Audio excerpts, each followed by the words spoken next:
Hallå allihopa! Idag ska vi ta en liten kik på Tony Wigleys föreläsning på Interzoo 2026. Jag var där och spelade in.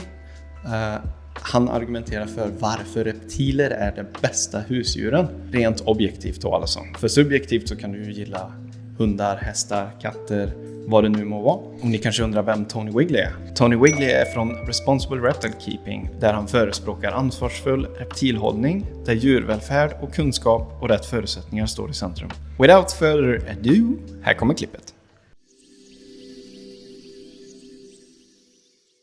Reptiles are actually the best pet for most people. Let me try and back that up because that's quite a claim, I realise. Now, of course, I'm definitely biased, but I do honestly and passionately believe this is true, objectively at least. Because subjectively, you might prefer a dog or a fish or a horse or even an ostrich, and that's all fine. These are all great pets if you look after them well. But if we look at it on a case-by-case basis, if we look at the measurements of how you measure pet suitability, reptiles come out with a really good score. Because compared with most pets, reptiles don't take up too much room and they don't take up too much time. You don't have to walk them 3 times a day, which is great, and they won't miss you when you're at work, which is a big welfare gain, of course.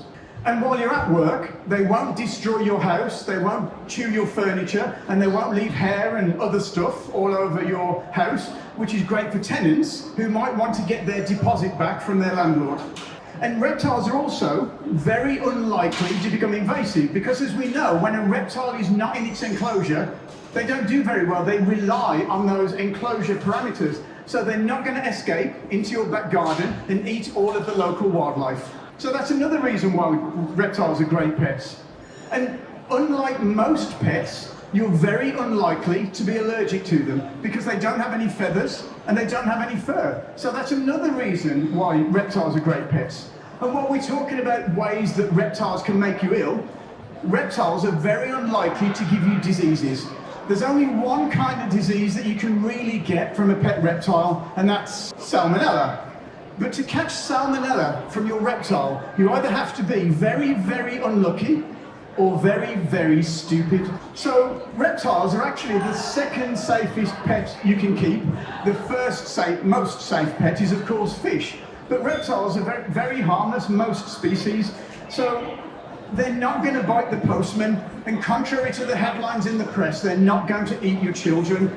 Now, I can hear you all saying as pet specialists, well, reptiles aren't really very affectionate, are they? Well, I'd like to differ.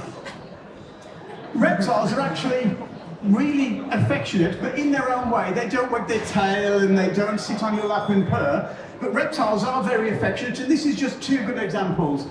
This guy here is a friend of mine. His name's Wayne Broomall, and this is a soft-shell turtle, and soft-shell turtles aren't known for being very friendly, but Wayne and his soft-shell turtle, whose name is Barry, by the way, so Wayne and Barry have a very affectionate relationship. Barry will leave his enclosure and go to find Wayne and sit with him and be comforted. And this is true for all of Wayne's animals.